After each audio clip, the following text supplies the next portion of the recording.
সবার আগে বাংলাদেশ তো সবাইকে মিলেমিশে করি না, সবার আগে বিএনপি, তার আগে এমপি। কিন্তু বিএনপির কারণে সেটা হলো অন্তর্বর্তীকালীন সরকারের সাথে একটা ওপেন আন্ডারস্ট্যান্ডিং লন্ডন কনস্পিরেসির মধ্য দিয়ে গণভোট আগে করতে দিল না, একই দিনে গণভোট, জাতীয় ভোট, স্থানীয় সরকারও আগে হলো,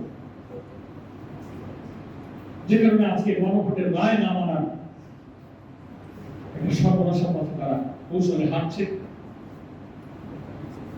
সংবিধান সংস্কার পরিষদের রাষ্ট্রপতির আদেশকে অ্যাভয়েড করে, আইন ভঙ্গ করে, পার্লামেন্টে অন্যায়ভাবে সংবিধান সংস্কার না করে সংশোধনের নামে একটা প্রহসনের পরিকল্পনা তারা করছে। ফলে এই সব জায়গাতে তাদের দলীয় নেতা কর্মীদের নিয়োগ দিয়েছেন, উন্নয়ন কর্তৃপক্ষগুলোতে, সিটি কর্পোরেশনগুলোতে, ওয়াসা। মানুষ বিস্মিত হচ্ছে। আমি দলীয়করণের বিরুদ্ধে, স্বচ্ছ এইসব প্রতিষ্ঠান নিয়োগ প্রক্রিয়ার ব্যাপারে তাদের 31 দফায় তারা যে অঙ্গীকারটা করেছে, আমি সেটা কিছু পড়ে শুনবো আপনাদেরকে, তারপরে সুনির্দিষ্ট কিছু দলিল আপনাদেরকে দেব। তাদের ঘোষিত 31 দফার 9ম দফা আপনাদের একটু দৃষ্টি আকর্ষণ করছি। 9ম দফায় তারা বলছেন, স্বচ্ছতা নিশ্চিতকরণে সকল রাষ্ট্রীয়, সাংবিধানিক ও সংবিধিবদ্ধ প্রতিষ্ঠানের পুনর্গঠন, সংকীর্ণ রাজনৈতিক দলীয়করণের ঊর্ধ্বে উঠিয়া, সেন্টেন্সটা খেয়াল করুন, বিএনপির 31 দফা 9ম দফা, সংকীর্ণ রাজনৈতিক দলীয়করণের ঊর্ধ্বে উঠিয়া সকল রাষ্ট্রীয়, সাংবিধানিক ও সংবিধিবদ্ধ প্রতিষ্ঠানের স্বচ্ছতা, জবাবদিহিতা ও বিশ্বাসযোগ্যতা প্রতিষ্ঠা করিবার লক্ষ্যে এই সকল প্রতিষ্ঠানে আইনি সংস্কারের মাধ্যমে পুনর্গঠন করা হয়নি। এটা তাদের সংকীর্ণ দলীয়করণের ঊর্ধ্বে উঠবে না, কিন্তু সংকীর্ণ দেওয়া 100 ভাগ দলীয়করণের মধ্যে থেকে ওরা নিয়োগ প্রক্রিয়া শুরু করছে। জাতীয় নির্বাচনের পর ঠিক আছে,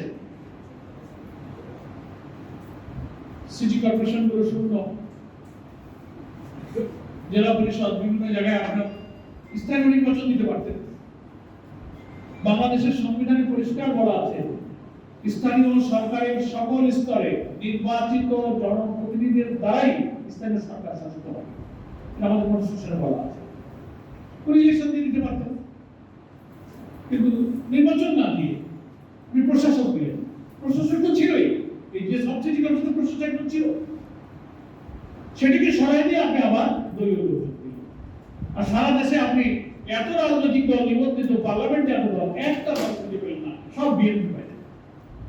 ঠিক আছে না, ইলেকশন দেবো, তার আগে আমরা সবাই মিলে দিচ্ছি, যখন তখন সবার আগে বাংলাদেশ তো সবাইকে মিলেমিশে করি না, সবার আগে বিএনপি, তার আগে এমপি।